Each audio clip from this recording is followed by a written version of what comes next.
नमस्कार दोस्तों, आपका बोन डॉक्टर के अगले एपिसोड में आपका स्वागत है। आज हम बात करेंगे टोटल नी आर्थ्रोप्लास्टी के पेटेलोफिमोरल अलाइनमेंट के बारे में।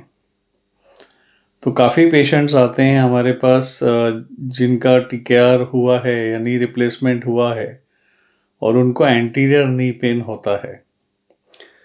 तो इसका कॉज समझने के लिए हमें नॉर्मल एनाटॉमी समझनी चाहिए कि क्या क्या फैक्टर्स अफेक्ट कर सकते हैं नी कैप का अलाइनमेंट फीमर ट्रोक्लिया में, और पटेला फिमोरल ट्रैकिंग नॉर्मल होनी चाहिए for knee replacement to be successful.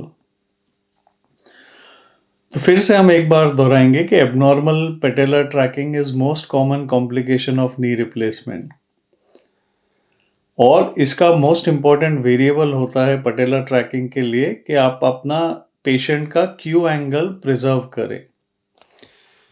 तो क्यू एंगल क्या होता है ये समझना बहुत जरूरी है, क्योंकि ये आप समझ गए तो आप बाकी का लेक्चर समझ जाएंगे।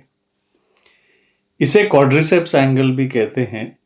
ये एंगल होता है between anterior superior iliac spine of the pelvis to centre of patella और centre of patella to tibial tuberosity. इसका जो एंगल बनता है इसे क्यू एंगल कहते हैं। तो ये मेल्स में अराउंड 14 डिग्रीज होता है और फीमेल में अराउंड 17 डिग्रीज होता है।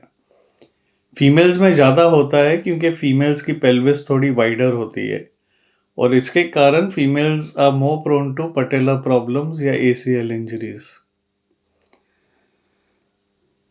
तो कॉमनेस्ट कॉज नी रिप्लेसमेंट के बाद होता है मैल रोटेशन ऑफ कंपोनेंट्स, या फीमर कंपोनेंट इंटरनली रोटेटेड है या टिबियल कंपोनेंट इंटरनली रोटेटेड है।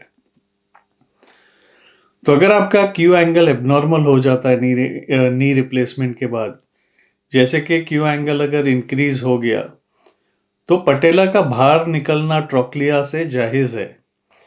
पेन होता है एबनॉर्मल बायोमैकेनिक्स के कारण, मैकेनिकल सिम्टम्स होते हैं, और पटेला का बटन या पटेला अगर अनरिसर्फेस्ड है तो उसका वेयर एंड टेयर शुरू हो जाता है, और कभी कभी पटेला या नी कैप डिसलोकेट भी हो सकता है। तो ये अवॉइड करना बहुत ज़रूरी है। क्यू एंगल प्रिजर्व करना चाहिए पेशेंट्स का सर्जरी के दौरान। कॉमन एरर्स क्या है? फीमर कंपोनेंट अगर इंटरनली रोटेट कर दें, या फीमर कंपोनेंट अगर मीडियलाइज कर दे, पटेला से दूर ले ले उसको। टिबियल रोटेशन अगर इंटरनल हो, या again medialization of tibia means tibia भी पटेला से दूर आप फिक्स कर रहे हो, और पटेलर बटन भी लैटरल नहीं डालते, मीडियल डालते हैं ताकि it is closer to the trochlea groove. So placing the patella prosthesis lateral on the patella also contributes to abnormal Q angle. तो इसे कैसे डायग्नोज करते हैं? क्लिनिकली तो अंदाज़ा लग जाता है कि पेटेलोफेमोरल ट्रैकिंग में प्रॉब्लम है, पेशेंट को एंटीरियर नी पेन होता है, सीढ़ी चढ़ने उतरने में दिक्कत होती है, चेयर से उठने में दिक्कत होती है। तो कंपोनेंट रोटेशन समझना बहुत ज़रूरी है। तो ये हम सीटी स्कैन में पकड़ सकते हैं मैल रोटेशन, या तो आजकल MRI में भी मेटल आर्टिफैक्ट रिमूविंग सॉफ्टवेयर आया है जिससे हम पकड़ सकते हैं। अगर आप कॉज का सर्टेन नहीं हो तो आप MRI करना चाहिए, क्योंकि इसमें सारी चीज़ें पता चल जाती है। पॉलीएथिलीन वेयर, लिगामेंट का इंटीग्रिटी, और मैल रोटेशन भी आजकल नए सॉफ्टवेयर से हम पकड़ सकते हैं। तो फिमोरल प्रोस्थेसिस की रोटेशन कैसे सेट करते हैं?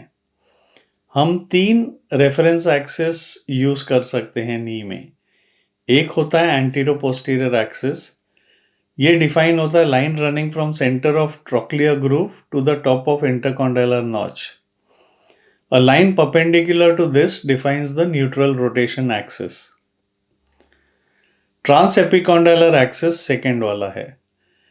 ये लाइन होती है मीडियल और लैटरल एपिकॉन्डाइल को जो कनेक्ट करती है, और ये पैरेलल होती है टिबियल सरफेस पे। Posterior femoral cut parallel to epicondylar axis आपको परफेक्ट रेक्टेंगुलर फ्लेक्शन गैप देगी नी रिप्लेसमेंट प्रोस्थेसिस के लिए। फिर होता है पोस्टीरियर कॉन्डिलर एक्सिस, थर्ड वाला। ये लाइन होती है across the tips of the two posterior condyle. ये लाइन होती है 3 डिग्री इंटरनल रोटेशन में कंपेयर्ड टू ट्रांस एपिकॉन्डाइलर एक्सिस। तो फिमोरल प्रोस्थेसिस को 3 डिग्री एक्सटर्नली रोटेट करना चाहिए फ्रॉम दिस एक्सिस, फिर आपको परफेक्ट रेक्टेंगुलर फ्लेक्शन गैप मिलता है। अगर लैटरल फिमोरल कॉन्डाइल हाइपोप्लास्टिक है या छोटा है, जैसे आप वाल्गस नीज में देखते हैं या रूमेटॉइड नीज में देखते हैं, तो पोस्टीरियर कॉन्डाइलर एक्सिस पे अगर आप रिलाय करोगे तो फिमोरल कंपोनेंट इंटरनली रोटेट हो जाएगा। तो ये सारी चीजें बहुत इंपॉर्टेंट है, क्योंकि internal rotation of femur prosthesis increase कर देता है क्यू एंगल को। By internally rotating the femoral prosthesis आप ग्रूव को आप मीडियली ले रहे हो, इससे Q angle to tibial tubercle increase हो जाएगा और ये मीडियल कंपार्टमेंट को टाइट भी कर देगा फ्लेक्शन में, और नी रिप्लेसमेंट स्टिफ हो जाती है। अगर आप फीमर का प्रोस्थेसिस मीडियली लेते हैं तो भी इंक्रीज हो जाता है Q angle. Medial femoral prosthesis trochlea groove को मीडियल पोजीशन में ले जाएगा और पटेला को भी अपने साथ मीडियल पोजीशन में ले जाएगा, इससे क्यू एंगल बढ़ जाता है। इसीलिए फिमोरल कंपोनेंट को हमेशा लैटरलाइज करना चाहिए। तो आज का एपिसोड यहीं खत्म होता है। इस एपिसोड में हमने क्यू एंगल का महत्व बताया और फिमोरल कंपोनेंट की प्लेसमेंट बताई। अगले एपिसोड में हम ट्रिबियल प्रोस्थेसिस की बात करेंगे और पटेला प्रोस्थेसिस की बात करेंगे। अगर आपको आज का एपिसोड पसंद आया तो लाइक बटन दबाइए, शेयर बटन दबाइए और हमारे अगले एपिसोड का इंतजार करिए। Thank you.